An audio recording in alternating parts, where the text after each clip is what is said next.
पुंडलिक वरदा हरी विठ्ठल श्री ज्ञानदेव तुकाराम. नमस्कार मंडळी, अमृतबिंदू या आध्यात्मिक मराठी यूट्यूब चॅनलवर आपले पुन्हा एकदा स्वागत आहे. आजच्या चिंतनाचा श्लोक असा आहे: कळे आकळे रूप ते ज्ञान होता, येथे आटली सर्व साक्षी अवस्था. मना उन्मनी शब्द कुंठित राहे, तो वे तोची तो राम सर्वत्र पाहे. श्रीराम. मंडळी, याही श्लोकामधून समर्थांनी कालच्या श्लोकाचा संदर्भ घेऊन पुढे चिंतन मांडलेलं आहे. काल आपण पाहिलं की तो दुर्दम्य असणारा तो परमात्मा, दुर्लभ असणारा, गुरुकृपेने संत कृपेने सहज अशा प्रकारचा जीवाला प्राप्त होतो असं सांगितलेलं आहे. इथं समर्थ असं म्हणतात की कळे आकळे रूपती ज्ञान होता, म्हणजे भगवंताचं जे रूप आहे, भगवंताचं जे स्वरूप ज्याला म्हणू आपण, ते गुरुकृपेनं संत कृपेनं आपल्याला या जीवाला कळतं, म्हणजे त्याचं ज्ञान होतं. आणि आकळे म्हणजे प्राप्तही होतं. व्यवहारामध्ये नुसत्या ज्ञानाला थोडंफार महत्त्व आहे, पण परमार्थामध्ये नुसत्या ज्ञानाला कळणं या गोष्टीला फार महत्त्व नाही, आकळणं याला महत्त्व आहे.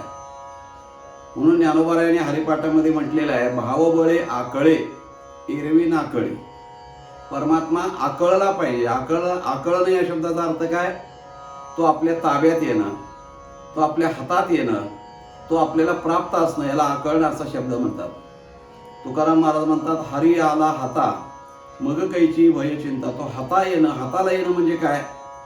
तर त्याची अनुभूती जीवाला येणं म्हणजे हाता येणं, म्हणजेच आकळणं. आणि कळणं या शब्दाचा अर्थ काय? ज्याला आपण नॉलेज म्हणतो, नुसती त्याच्या एखाद्या गोष्टीची माहिती होणं, दुसऱ्याकडून ऐकून, दुसऱ्याने सांगितलेल्या दुसऱ्याच्या अनुभवावरून जी आपल्याला माहिती असते त्याला कळणं असं म्हणतात. इंग्लिशमध्ये नॉलेज म्हणतात त्याला.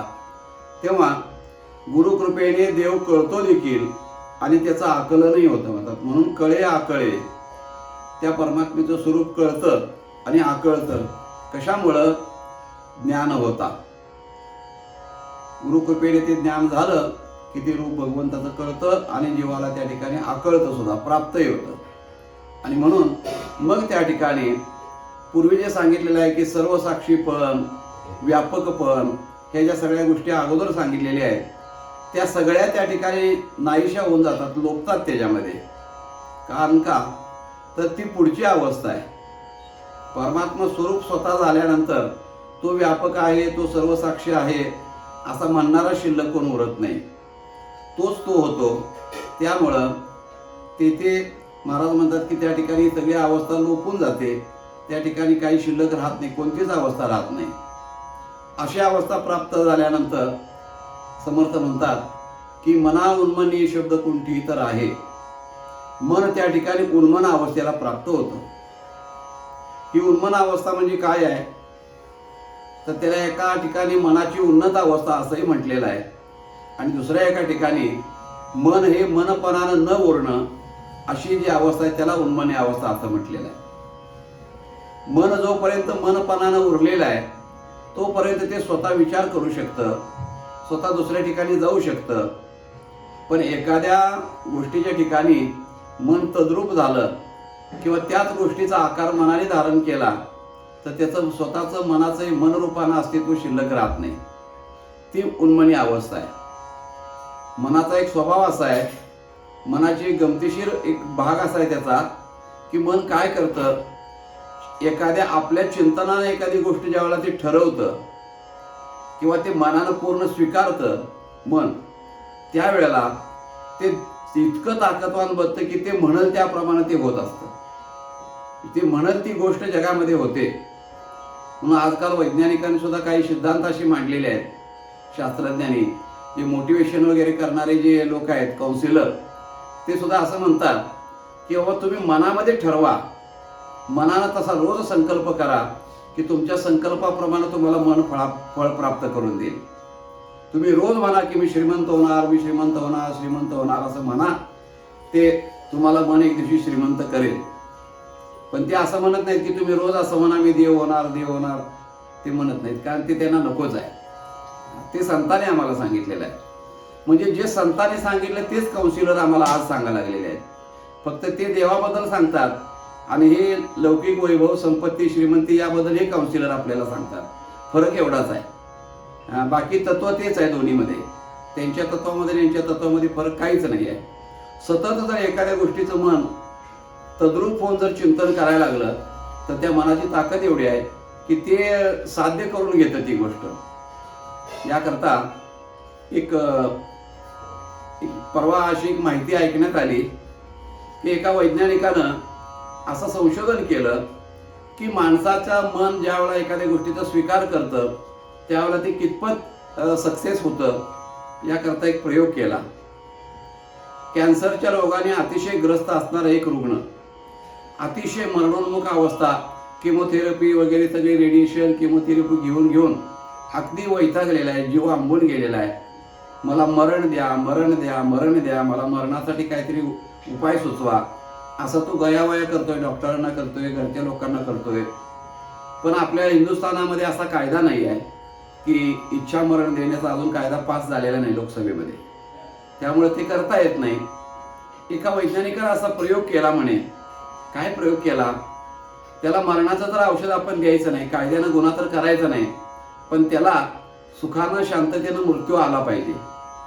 या वेदनेतून यातनेतून तो जीव सुटला पाहिजे याकरता तिने असा प्रयोग केला की तो जो रुग्ण होता त्याचा तो मित्रच होता आणि त्याला भेटी करता म्हणून त्याला भेटण्याकरता गेल्यानंतर तो रुग्ण याही मित्राला पाया पडून गयावया करून हात जोडून म्हणायला लागला, बाबा रे मला काही नको, मला फक्त मरण तेवढं दे, मरणाची याचना करतोय, मला हे जगणं असह्य झाले, यातना असह्य झालेले आहेत. तेव्हा त्या मित्राने सांगितलं, चिंता करू नकोस, मी पॉइझन घेऊन आलेलो आहे तुझ्याकरता, तुला हवा आहे ना ते पॉइझन, ते विष मी आणलेलं आहे, फक्त एक पाण्याचा ग्लास घे, त्या पाण्याच्या ग्लासमध्ये ते विषाची मी पुडी टाकतो आणि ती ढवळून तू घे.